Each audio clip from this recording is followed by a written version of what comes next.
दोस्तों अक्सर हम अलग अलग शीट पर काम करते हैं। उसके बाद जब हम उन शीट को कंबाइन करते हैं तो हमें काफ़ी समस्या होती है। तो आइए सीखते हैं हम एक्सेल में अलग अलग शीट को एक साथ कंबाइन कैसे करते हैं।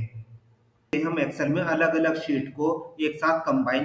दोस्तों मेरे पास यहाँ पर 3 शीट हैं जिसमें जनवरी के स्टूडेंट्स के मार्क्स हैं मेरे पास, फरवरी और मार्च, इन 3 महीनों के मेरे पास अलग अलग शीट में मार्क्स दिए हुए हैं। अब मुझे चाहिए कि इन सबको तीनों महीनों की शीट को कंबाइन करके एक नई शीट तैयार की जाए।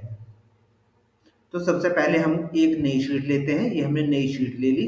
यहाँ हम क्लिक करेंगे डेटा पर। डेटा पर क्लिक करने के बाद हमारे सामने ऑप्शन आता है कंसोलिडेट। जब हम शीटों को एक जगह मर्ज करते हैं तो उसको कंसोलिडेट करना कहते हैं। हम कंसोलिडेट पर क्लिक करेंगे जहां पर भी हमें अपना डेटा को कंबाइन करना स्टार्ट करना है। तो हम इस सेल को सिलेक्ट करेंगे, कंसोलिडेट पर क्लिक करेंगे। क्लिक करने के बाद हमारे सामने ये ऑप्शन दिखाई देगा। यहाँ पर हम हमारे पास सम, काउंट, एवरेज, मैक्सिमम, मिनिमम जो भी फंक्शन हमें लगाने हैं, जो भी हमारे रिक्वायरमेंट है हम उसको यूज करेंगे। तो इस शीट में हमारे रिक्वायरमेंट है सम फंक्शन की, क्योंकि मुझे क्या करना है, तीनों महीने को रिजल्ट को सम करना है। तो हमने सम को सिलेक्ट कर लिया। इसके बाद रेफरेंस, मुझे टेबल का रेफरेंस देना है। हम इसको क्लिक करते हैं। क्लिक करने के बाद हम अपनी शीट पर जाएंगे जनवरी की, हम इसको सिलेक्ट कर देंगे, पूरी टेबल को हम सिलेक्ट कर देंगे। इसके बाद हम यहाँ पर जाएंगे, ऐड पर क्लिक करेंगे। ये मेरा जनवरी का रेफरेंस ऐड हो चुका है। इसके बाद हम यहाँ पर क्लिक करेंगे। अब हम फरवरी की शीट में जाएंगे और हम यहाँ पर इसको सिलेक्ट कर लेंगे पूरी शीट को। इसके बाद फिर से हम यहाँ जाएंगे और इसको ऐड कर लेंगे।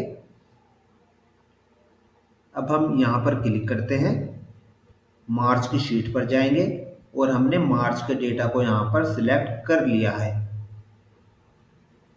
अब हम यहाँ जाएंगे, इसको भी ऐड कर लेंगे। दोस्तों जब हमने इन तीनों शीट को ऐड कर लिया, अगर आपके पास 3 से ज्यादा शीट है तो आप उसको भी यहाँ पर ऐड कर सकते हैं। हमारे सामने नीचे 3 ऑप्शन दिखाई दे रहे हैं। यूज लेबल इनमें टॉप रो में मेरे हैं नाम, मैथ, हिंदी, इंग्लिश, कंप्यूटर। अगर आपको ये भी चाहिए तो हम इसको टिक कर लेते हैं। इसके बाद आता है लेफ्ट कॉलम।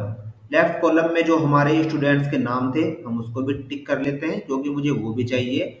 इसके बाद आपको तीसरा ऑप्शन दिखाई दे रहा है create link to source data. इसको अगर हम टिक करेंगे तो यहाँ पर साइड में ग्रुप बन जाते हैं, हम आपको दिखाते हैं बाद में।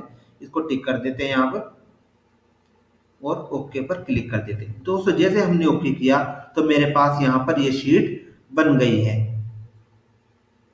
मैं इसको थोड़ा सा बड़ा कर लेता हूँ। अब हम अगर चेक करते हैं तो विजय के मैथ के तीनों महीने के मार्क्स 223 हैं, हिंदी के इतने हैं, इंग्लिश के इतने, और टोटल उसके तीनों महीनों के मार्क्स इतने हैं। अगर हम चेक करें विजय के मैथ, हिंदी, इंग्लिश, तो इस तरह से क्या कर सकते हैं, हम अपनी तीनों शीट को एक जगह मर्ज कर सकते हैं, कंसोलिडेट कर सकते हैं। और दोस्तों हमने एक टिक किया था वहां पर यूज सोर्स लिंक वाला, उसकी वजह से क्या होता है, यहाँ पर देखो, यहाँ पर ये ग्रुपिंग बन जाती है यहाँ पर। तो दोस्तों अब हम तीनों शीटों में चेक करते हैं विजय के मार्क्स कि हमारे एग्जैक्ट आ रहे हैं या नहीं। ये मेरे देखो 51 जनवरी में विजय के मार्क्स हो गए हमारे 51, फरवरी में 89 और मार्च में 83। अब हम शीट पर जाते हैं, 51, 89 और 83। तो इस तरह से हम उससे ग्रुप बन जाते हैं। हम ग्रुप के थ्रू भी देख सकते हैं कि हमारा डेटा एक्यूरेट आ रहा है या नहीं। तो दोस्तों इस तरह से आप अपनी मल्टीपल शीट को एक जगह कंबाइन कर सकते हैं। उम्मीद है आपको हमारी वीडियो अच्छी लगी होगी। धन्यवाद।